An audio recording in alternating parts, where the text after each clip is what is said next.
Hello students, मैं सुनील कुमार राजकीय national महाविद्यालय के हिंदी डिपार्टमेंट से। आज का जो हमारा ऑनलाइन विषय है वो बीए प्रथम वर्ष के सेकंड सेमेस्टर भक्ति काल में कृष्ण काव्यधारा की प्रमुख प्रवृत्तियाँ और उसके बारे में, उसकी भूमिका के बारे में पढ़ेंगे। सबसे पहले तो हमें कृष्ण काव्य की जो अवधारणा है या उसकी जो भूमिका है उसके बारे में पढ़ते हैं। तो कृष्ण काव्य भक्ति काल के अंदर, जब भक्ति काल दो काव्य धाराओं में बंटा था, निर्गुण काव्य धारा और सगुण काव्य धारा। सगुण काव्य धारा के दो भागों में बंटी थी, पहली थी राम काव्य धारा और दूसरी थी कृष्ण काव्य धारा। तो आज हम उसी कृष्ण काव्य धारा के बारे में विस्तार पूर्वक बढ़ते हैं। सगुण कृष्ण भक्ति काव्य से अभिप्राय उस काव्य से है जिसमें कवियों ने ईश्वर का रूप श्री कृष्ण में देखकर अपने काव्य की रचना की। कहने का मतलब कि जिन कवियों ने अपने काव्य का जो निर्माण किया था, उस काव्य के अंदर जो कृष्ण का जो रूप था उसे ईश्वर के रूप में दर्शाया। यानी कि उन्होंने कृष्ण को ईश्वर का अवतार माना है और उसी को आधार बनाकर ही अपने काव्य का निर्माण किया है। कवियों ने इस काव्य में श्री कृष्ण के बाल रूप से लेकर उनके ईश्वरमय रूप तक, यानी कि उनकी बाल लीला से लेकर उनके भगवान रूपी रूप तक उनकी वंदना की, यानी कि उनकी भक्ति की है। कृष्ण भक्ति के प्रवर्तक वल्लभाचार्य है, यानी कि कृष्ण भक्त को परंपरा को आगे बढ़ाने का जो श्रेय है या उसके जो प्रवर्तक है या इसके जो प्रणेता है वो आचार्य वल्लभाचार्य जी है। उन्होंने पुष्टि मार्ग का प्रतिपादन किया। पुष्टि मार्ग यानी कि ईश्वर को ही सब समझना, ईश्वर को ही सबसे बड़ा मानकर उसकी भक्ति करना ही पुष्टि मार्ग है। पुष्टि का मतलब पोषण, यानी कि पोषणम तदनुग्रहम, कि उसी को आधार बनाकर ईश्वर की भक्ति करना। जिसमें 8 कवियों सूरदास, कृष्णदास, परमानंद दास, कुंभन दास, छित स्वामी, नंददास, चतुर्भुज दास और गोविंद स्वामी को दीक्षित किया गया था। वल्लभाचार्य ने के 4 शिष्य थे और 4 उनके बेटे वल्लभाचार्य के बेटे विट्ठलनाथ के। वल्लभाचार्य के बेटे विट्ठलनाथ ने 8 कवियों को इकट्ठा कर एक अष्टछाप या अष्टसखा नाम से एक संप्रदाय बना दिया था, जिसके अंदर ये 8 कवि थे। प्रथम 4 जैसे सूरदास है, परमानंद दास है, कुंभन दास है और कृष्णदास है। ये जो प्रथम 4 कवि है आचार्य वल्लभाचार्य के शिष्य थे। और बाद के जैसे चित स्वामी, नंददास, चतुर्भुज दास और गोविंद स्वामी, ये जो 4 बाद के जो शिष्य थे ये आचार्य विट्ठलनाथ के शिष्य थे। और 4 + 4 यानी कि 8 को मिलाकर आचार्य विट्ठलनाथ ने अष्टसखा या अष्टछाप की स्थापना की थी। रसखान एवं मीराबाई भी कृष्ण काव्य के महत्वपूर्ण कवि माने जाते हैं। जो रसखान और मीराबाई ये संप्रदाय निरपेक्ष थे, ये किसी भी संप्रदाय में नहीं थे, लेकिन फिर भी ये भगवान श्री कृष्ण के सगुण रूप की भक्ति करते थे, यानी कि कृष्ण को ही अपना आराध्य मानते थे और उन्हीं के आधार, उन्हीं को सर्वस्व समझकर अपने काव्य का इन्होंने निर्माण किया था। अब जो हमें आगे जो हम पढ़ेंगे, जिसमें सूरदास के बारे में, नंददास के बारे में, कृष्ण काव्य धारा के अंदर सूरदास का जो स्थान है वो सर्वश्रेष्ठ और सबसे ऊंचा है। क्यों? क्योंकि सूरदास कृष्ण काव्य के एकमात्र ऐसे कवि हैं जिन्होंने श्री कृष्ण की बाल लीला का जो वर्णन किया है वो बड़े ही सजग और सहज ढंग से। उनकी बाल लीला में माता यशोदा और श्री कृष्ण का जो वात्सल्य वर्णन है, उसके जैसा वात्सल्य वर्णन आज तक न तो कोई कर पाया कभी और न ही संभवतः आगे कोई कर पाएगा। आचार्य रामचंद्र शुक्ल ने उनकी बाल लीला के बारे में यहाँ तक कि कहा कि अगर आने वाले समय में कोई कवि इनके जैसे वात्सल्य वर्णन से संबंधित काव्य की रचना या पद लिखने की कोशिश करेगा तो ऐसा लगेगा कि वो इनकी जूठन लिख रहा है। कहने का मतलब ये वात्सल्य वर्णन का कोना कोना झांक आए थे। इसलिए कृष्ण काव्य धारा के अंदर सूरदास को सर्वश्रेष्ठ कवि माना जाता है। इसके बाद में नंददास, जिनकी जो भाषा थी बड़ी परिनिष्ठित भाषा जिसको हम बोल सकते हैं, मानक भाषा, यानी कि इतनी साफ और सुथरी भाषा थी, इतनी सहज और सरल भाषा थी कि भाषा के बारे में अगर बात की जाए तो नंददास से ये सारे कवि नीचे ही थे। तो इस तरह से कृष्ण काव्य धारा के अंदर ये 8 कवि थे। इन 8 कवियों ने भगवान श्री कृष्ण को अपना आराध्य देव मानकर, उनकी भक्ति भावना को आधार मानकर ही अपने काव्य के निर्माण किया है। और सबसे बड़ी बात ये थी इन कवियों की, इन्होंने श्री कृष्ण के बाल रूप से लेकर ईश्वरमय रूप तक का वर्णन किया है। तो अब हम कृष्ण काव्य की जो प्रमुख प्रवृत्तियाँ हैं या जो विशेषताएं, उन विशेषताओं को पढ़ते हैं। सबसे पहली जो विशेषता है वो कृष्ण लीला का गान। कहने का मतलब इन कवियों ने केवल और केवल एक ही आराध्य देव की भक्ति किया। इनका जो आराध्य देव था, इनका जो भगवान था वो एक ही था। किसी ने सखा के रूप में, किसी ने दास के रूप में, किसी ने ईश्वर के रूप में, तो किसी ने परम मित्र के रूप में अपने आराध्य श्री कृष्ण की लीला का जो है वो गुणगान किया है। तो मध्यकालीन कृष्ण भक्त कवियों ने लोक रंजनकारी कृष्ण की लीलाओं का गान किया है। कृष्ण भक्त कवियों की लीला का एकमात्र प्रयोजन अखंड आनंद में जीवन की आध्यात्मिक परिपूर्णता की विवेचना करना था। इस लीला के उन्होंने अनेक रूप काल्पनिक किए हैं। बाल गोपाल की वात्सल्यपूर्ण लीलाएं हैं, सख्य रूप में लीलाएं, माधुर्य भावपूर्ण लीलाएं हैं।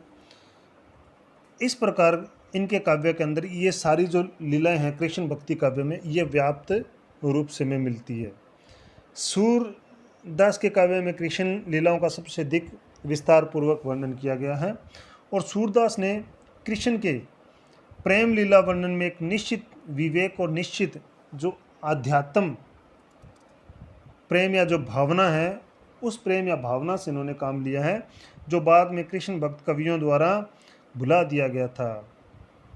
कहने का मतलब भक्ति काल तक जो कृष्ण काव्य था वो बड़ा ही आध्यात्मिक स्तर का था, लेकिन जैसे जैसे ये कृष्ण काव्य रीति काल में आता गया तो उसके अंदर एक लौकिक श्रृंगारिता, जिसको हम अश्लीलता का काव्य कह सकते हैं, उस प्रकार के काव्य का निर्माण हुआ था। लेकिन भक्ति काल के अंदर इन सभी कवियों ने अपने आराध्य श्री कृष्ण को ही सर्वश्रेष्ठ मानकर उन्हीं से संबंधित उनकी लीला के जो पद हैं, वो चाहे बाल लीला हो, वात्सल्य लीला हो, किसी भी प्रकार श्री कृष्ण से संबंधित लीलाओं का जो गुणगान है वो भली भांति इन कवियों ने किया है। उसके बाद में भक्ति भावना। कृष्ण भक्ति का जो मूल आधार था वो श्रीमद् भागवत भक्ति से संबंधित है। इनमें जो पात्रों के भाव है उन्हीं के अनुरूप ही इन्होंने काव्य का निर्माण किया। जैसे वात्सल्य है, सख्य है, दास्य है, माधुर्य भाव, इस प्रकार की इनकी भक्ति रही है। किसी ने वात्सल्य के रूप में माता यशोदा और श्री कृष्ण का वर्णन किया, किसी ने सख्य श्री कृष्ण को अपना सखा माने, किसी ने श्री कृष्ण के प्रति अपने आप को दास्य माने, यानी कि दास माने, नौकर माने, और किसी ने श्री कृष्ण के प्रति अपने जो संबंध है वो अलौकिक मधुरता के संबंध स्थापित किए। स्वामी जो वल्लभाचार्य ने, जिन्होंने पुष्टि मार्ग भक्ति का प्रतिपादन किया है, उसके लिए भगवान का अनुग्रह अपेक्षित है। पुष्टि मार्ग का मतलब कि ईश्वर को ही अपना सर्वश्रेष्ठ या सब कुछ मानना, सर्वस्व मानना, और ईश्वर के प्रति अपना अनुग्रह रखना, इसके लिए नवदा भक्ति का विधान मिलता है।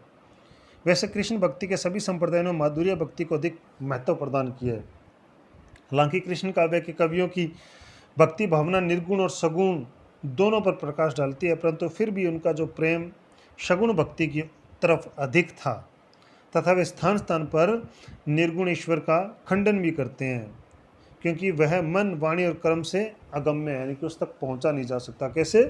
अवगति गति कुछ कहत ना आवे, जिसकी कोई गति नहीं है उसके बारे में क्या कह सकते हैं। रूप रेख गुण जाति जुक्ति बिनु निरलंबर मन चक्रत धावे, कि जिसकी कोई रूप नहीं है, कोई रेखा नहीं है, कोई गुण आकार जाति जुक्ति कुछ नहीं है, और जिसका कोई आश्रय नहीं, उसको कैसे हम उसकी भक्ति कर सकते हैं। सब विधि अगम विचारी ताते सूर सगुण लीला पद गावे। सूरदास कहता है कि सारी विधि अगम पहले से मैंने जानकर विचार करके उसके बाद ही मैंने सगुण ईश्वर के जो भक्त रूपी पद है वो गाने शुरू किए हैं। उसके बाद में तीसरा है भ्रमर गीत वर्णन। भ्रमर गीत वर्णन भक्ति काल में कृष्ण काव्य धारा का एक प्रमुख, इसको हम घटना कह सकते हैं। भ्रमर गीत के माध्यम से कृष्ण काव्य धारा को इतनी प्रसिद्धि प्राप्त हुई है। सूरदास का जो भ्रमर गीत है बड़ा अच्छा माना जाता है। ये श्रीमद् भागवत के 10वें स्कंद में से लिया गया है सूरदास ने। और इसके अलावा जो नंददास का भ्रमर गीत है वो भाषा शैली के माध्यम से, पदों के माध्यम से बड़ा उत्कृष्ट है, सर्वोत्तम माना जाता है। तो कृष्ण काव्य धारा के प्राय सभी कवियों ने अपने भाव प्रकट करने के लिए भ्रमर गीत रचे हैं। भ्रमर गीत यानी कि भंवरे को धार बनाकर उद्धव को खरी खोटी सुनाना, क्योंकि उद्धव को अपने ज्ञान के ऊपर अहंकार हो जाता है। उस अहंकार को तोड़ने के लिए श्री कृष्ण उद्धव को मथुरा से ब्रज भेज देते हैं। और जब वो वापस ब्रज आता है गोपियों को समझाने के लिए, तो गोपियाँ उद्धव के साथ अपने तार्किक ज्ञान के माध्यम से इस प्रकार तर्क वितर्क करती है कि उद्धव भी उनके सामने धराशायी हो जाते हैं। तो उस समय गोपियाँ उद्धव को खरी खोटी सुनाने के लिए वहाँ से एक भंवरा गुजर रहा होता है, उस भंवरे को माध्यम बनाकर उद्धव को खरी खोटी सुनाती है। वही भ्रमर गीत का पूर्ण सार है। इस प्रकार के गीतों का प्रसंग विरह वर्णन शीर्षक में अधिक हुआ है। विरह दग्ध गोपियाँ यानी कि विरह से जलती हुई गोपियाँ उद्धव को खरी खोटी सुनाने के उद्देश्य से एक भंवरे को संबोधित कर अपने मन के भाव प्रकट कर देती है। इस प्रकार गोपियाँ ब्रह्मर का आश्रय लेकर उद्धव एवं श्री कृष्ण को भला बुरा कहकर अपने मन की बातें कह डालती है। हिंदी में यह परंपरा ब्रह्मर गीत के नाम से प्रसिद्ध है। कृष्ण भक्त कवि ने इसकी बड़ी तन्मयता और कुशलता से चित्रण किया। कहने का मतलब गोपियों के बीच और उद्धव के माध्यम, उन दोनों के बीच में जो संवाद होता है, जो तर्क वितर्क होता है ज्ञान का, उस तर्क वितर्क के माध्यम से ही इन कवियों ने भ्रमर गीत के सार को विस्तृत कर दिया है। उसके बाद में है चरित्र चित्रण। कृष्ण काव्य धारा में राधा कृष्ण तथा अनेक विविध मित्रों का चरित्र चित्रण किया गया। इन पात्रों के चित्रण की एक विशेषता प्रतीकात्मकता रही है, यानी कि प्रतीकों के आधार पर उन्होंने सभी पात्रों का चरित्र चित्रण किया है। राधा माधुर्य भाव की भक्ति की प्रतीक है, कृष्ण परमात्मा और गोपियाँ जीवात्मा की प्रतीक है। वे निरंतर प्रेम में व्याकुल होकर परम आनंद धाम कृष्ण में लीन होने के लिए व्याकुल रहती है। कहने का मतलब कि समय परिस्थितियों के अनुसार प्रत्येक पात्र का जो चरित्र चित्रण है वो भली भांति दर्शाया गया है। जब श्री कृष्ण छोटे थे तब श्री कृष्ण का माता यशोदा के प्रति जो वात्सल्य वर्णन है, उनका जो चरित्र चित्रण है वो दर्शाया गया है। जब श्री कृष्ण युवावस्था में आते हैं तो उनका गोपियों के साथ का जो चरित्र चित्रण है वो दर्शाया गया है। फिर श्री कृष्ण जब माता यशोदा को छोड़कर मथुरा चले जाते हैं तो वहाँ उनका जो वियोग वर्णन है उसको दर्शाया गया है। तो इस प्रकार से इन कवियों ने समय और परिस्थितियों के अनुसार ही श्री कृष्ण का या श्री कृष्ण के साथ अन्य जो पात्र थे उनका जो चरित्र चित्रण है उसका वर्णन या बखान किया है। उसके बाद में प्रकृति चित्रण। इस काव्य धारा के कवियों ने अपने काव्य में प्रकृति का उद्दीपन और अलंकारिक रूप में विशेष चित्रण किया है। उद्दीपन रूप में उन्होंने यमुना की तरंगे, वन, उपवन आदि का अपूर्व वर्णन किया। कहने का मतलब उद्दीपन वो होता है जब हम किसी चीज़ को देखकर उद्दीप्त हो जाते हैं, उत्तेजना से भर जाते हैं, वो उद्दीपन होता है। तो जब सूरदास ये कहते हैं कि बिन गोपाल बैरिन बैकुंजे, तब ये लता लागती अति शीतल, अब भई विषम ज्वाल की पुंजे। जब श्री कृष्ण गोकुल के अंदर थे तब सूरदास ये कहते हैं कि सारी चीज़ें बड़ी अच्छी लगती थी, शीतलता प्रदान करने वाली थी, चाहे यमुना है, चाहे लताएँ हैं, बेलें हैं, सब कुछ है। लेकिन जैसे ही श्री कृष्ण हमसे दूर मथुरा की ओर चले जाते हैं तब बिन गोपाल बैरिन भी कुंजे, कि बिना गोपाल श्री कृष्ण के ये जो लताएँ हैं, बेलें हैं, ये क्या बैरी दुश्मन के समान प्रतीत होती है। तब ये लता लगती अति शीतल, जब श्री कृष्ण हमारे पास थे तब ये जो लताएँ थी वो बड़ी शीतलता प्रदान करने वाली थी। अब भाई विषम ज्वाल की पूंजी, और अब ये जो लताएँ हैं जब श्री कृष्ण हमारे पास नहीं है तो आग की पुंज के समान हमें प्रतीत हो रही है, ऐसा प्रतीत हो रहा है कि हमें जला देगी। उसके बाद में गीति एवं मुक्तक काव्य, कि किस प्रकार के काव्य का उन्होंने निर्माण किया है। कृष्ण काव्य गीति काव्य तथा मुक्तक काव्य होने के साथ साथ संगीतात्मक है, क्योंकि इनके पदों में गेय है, इनके पदों को गाया भी जा सकता है।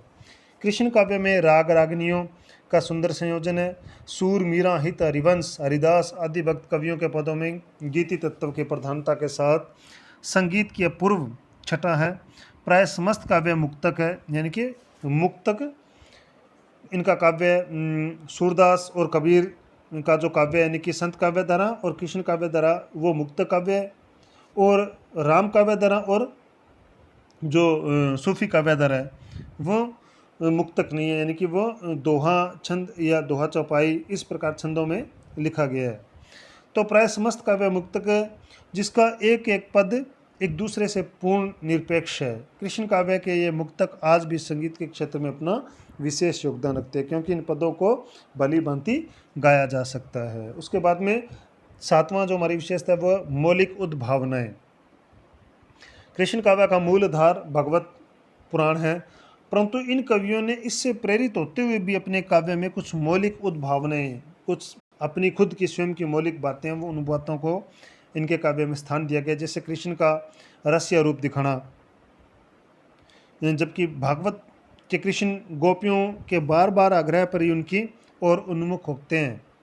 कृष्ण का लौकिक रूप दिखाना, जबकि भागवत में श्री कृष्ण के अलौकिक रूप को परम ब्रह्मा के रूप में दिखाया गया है, लेकिन यहाँ पर इन कवियों ने श्री कृष्ण के लौकिक रूप को दिखाया है।